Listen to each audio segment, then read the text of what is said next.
Believe नहीं करते। हमें ओल्ड थॉट्स या ओल्ड बिलीव ही इंप्रेस करते हैं। हम किसी न किसी पूर्वाग्रह से कनेक्टेड रहते हैं और ये समझते हैं कि हम जो कर रहे हैं या सोच रहे हैं वही सही है। लेखक ने अपना एग्जाम्पल देते हुए नजरिए की इंपॉर्टेंस को बताया है।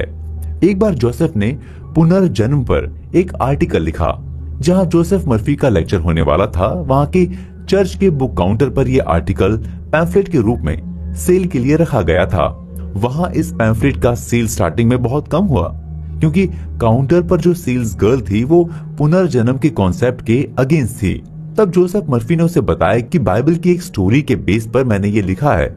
जब वो बाइबल के रेफरेंस और स्टोरी के प्लॉट के बारे में जान गई तब वो इस आर्टिकल को लेकर एक्साइटेड हो गई। इसका रिजल्ट ये हुआ कि जब तक मर्फी का लेक्चर समाप्त हुआ तब तक सारे पैम्फलेट बिक गए। यानी जैसे ही नजरिया चेंज हुआ सब कुछ चेंज हो गया। आप सही नजरिया तभी इंप्रूव या डेवलप कर सकते हैं जब कोई भी एक्सटर्नल फोर्स या बाहरी चीज आपके मन की परमिशन के बिना आपको डाइवर्ट नहीं कर सकती। यानी आप अपने मन से एग्री होंगे तभी आप किसी बात से दुखी हो सकते हैं या किसी से हेट कर सकते हैं। अदरवाइज आपके मन पर कोई भी इफेक्ट नहीं डाल सकता। बाहर से जो भी सजेशंस आपके लिए आते हैं उस फोर्स में कोई पावर तब तक नहीं रहती जब तक कि उसे आप पावर नहीं देते। यह पावर देने का सेंस ये है कि किसी एक्सटर्नल फोर्स को लेकर नेगेटिव अप्रोच रखना। एग्जाम्पल के लिए, जब आपको कोई गाली देता है या आपके बारे में कोई कुछ गलत बोलता है, अगर आप उसको लेकर परेशान होते हैं या रिएक्ट करते हैं तो वो एक्सटर्नल फोर्स पावरफुल हो जाता है। आपकी शांति खत्म होती है।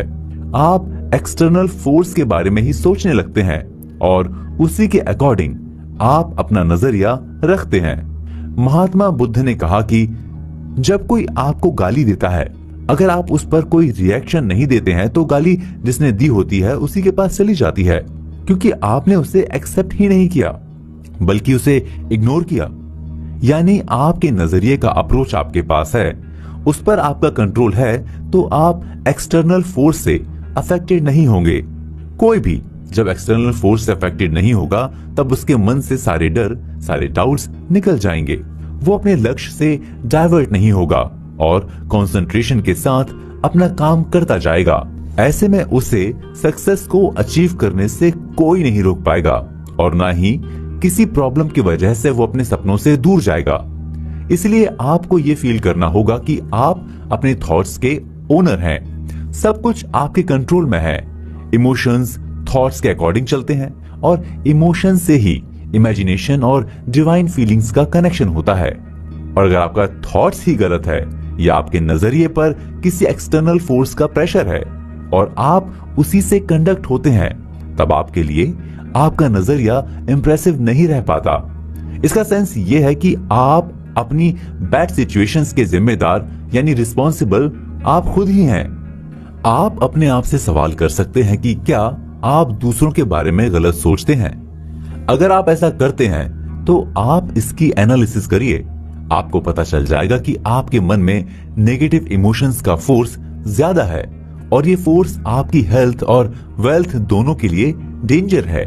लेखक ने बताया कि सर्कमस्टांसेस आप पर उतना ही अफेक्ट डाल सकते हैं जितनी आप उन्हें परमिशन देते हैं। इसलिए आप अपनी लाइफ तथा इस वर्ल्ड के बारे में अपना नजरिया चेंज कर लें, तब आपका लक आपके हाथ में होगा और आप अपनी आत्मा के कैप्टन बन सकते हैं।